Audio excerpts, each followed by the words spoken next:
Good afternoon. দেখো তোমাদের আমি আজকে একটা নতুন জিনিস দেখাচ্ছি, কিভাবে কাজল পাতবে। তোমরা পরিষ্কার একটা পাত্র নেবে, মানে একটা থালা টাইপের, ছোট প্লেট টাইপের কিছু একটা নেবে। এরকম 3 দিকে 3টে ঠেকনা দেবে, একটা প্রদীপ ধুয়ে নেবে, তার মধ্যে সর্ষের তেল দেবে আর সলতে দেবে। সলতেতে আগুন ধরিয়ে দিয়েছি অলরেডি, তোমরা দেখতে পাবে কিনা আমি ঠিক জানি না। নিচের দিকে জ্বলছে, তো এই দেখো ধুয়ো বেরোচ্ছে, ধুয়োটা দেখতেই পাচ্ছ। এবার আমার এই প্লেটটার মধ্যে কিন্তু সর্ষের তেল প্রথমেই মাখিয়ে নিতে হয়েছে। তারপরে দেখো কাজল হচ্ছে, তারপর যখন পুরো কাজলটা হবে দিয়ে ওটাকে নারকেল তেল দিয়ে হালকা করে অল্প তেল দিয়ে মেখে নিতে হবে। আঠা আঠা হবে, ওটাই চোখের কাজল। পরলে খুব ভালো হবে, কেনা কাজলের থেকে বহুত গুণে ভালো। এটা বাড়িতে পাতা কাজল, ঠিক আছে। আমি এইভাবেই পেতে কাজল চোখে দিই। দেখো আগুন জ্বলছে, ধুয়ো বেরোচ্ছে, তোমাদের দেখাতে পাচ্ছি না কীভাবে আগুনটা জ্বলছে। এই প্রদীপেই আগুনটা জ্বলছে, এই দেখো প্রদীপ, ঠিক আছে, আগুন জ্বলছে। প্রদীপের কালিতেই কাজলটা তৈরি হবে,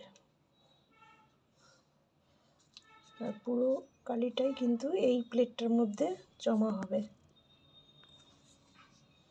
দেখতে পাচ্ছ তোমরা, এই কাজলটা চোখে পড়া খুব ভালো, একান্ত পরিমাণে, মানে খুবই পরিমাণে ভালো। কারণ কেনা কাজলে অনেক ভেজাল থাকে, আর এটা বাড়িতে তৈরি করা কাজল। আমি এইভাবেই কাজল চোখে দিই, কেনা কাজল দিই না, ঠিক আছে।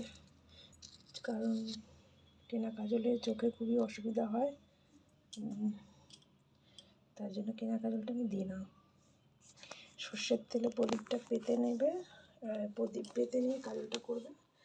আর নারকেল তেল, মানে নারকেল তেলে চোখ ঠান্ডা থাকবে, জ্বালা পোড়া করবে না। সর্ষের তেল দিলে কিন্তু সর্ষের তেল দিয়ে কাজল মাখলে কিন্তু চোখে জ্বালা পোড়া করবে, চোখ দিয়ে জল কাটবে। কিন্তু নারকেল তেল দিয়ে মাখলে চোখে কিন্তু জল কাটবে না, ঠিক আছে, চোখটা ঠান্ডা থাকবে।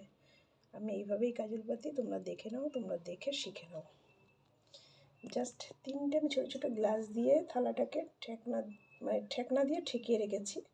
আর ওদিকে সলতের প্রদীপে কালি হচ্ছে, কাজলটা হবে, গুঁড়ো কাজল হবে। সেই কাজলটাকে একটা পাত্রে নিয়ে হালকা করে মেখে, অল্প অল্প তেল দিয়ে মেখে নিতে হবে, একদম কম, সামান্য তেল, মানে হাতে কী বলবো, ঠিক এইভাবে ছুঁয়ে যে তেলগুলো নেয় না, নারকেল তেল, ওইভাবে নিয়ে এরকম ফোঁটা দেবে না, কিন্তু 1 ফোঁটা করে বেশি করে 1 ফোঁটা করে দিলে কাজলে কিন্তু কালি বেশি হয়ে যাবে।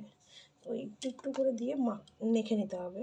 জাস্ট এরকম করে নারকেল তেলে হাতটা ডুবিয়ে আস্তে আস্তে করে মেখে নিয়ে পুরো আঠালো হয়ে যাবে, টাইট হয়ে যাবে, সেই কাজলটা চোখে দেবে।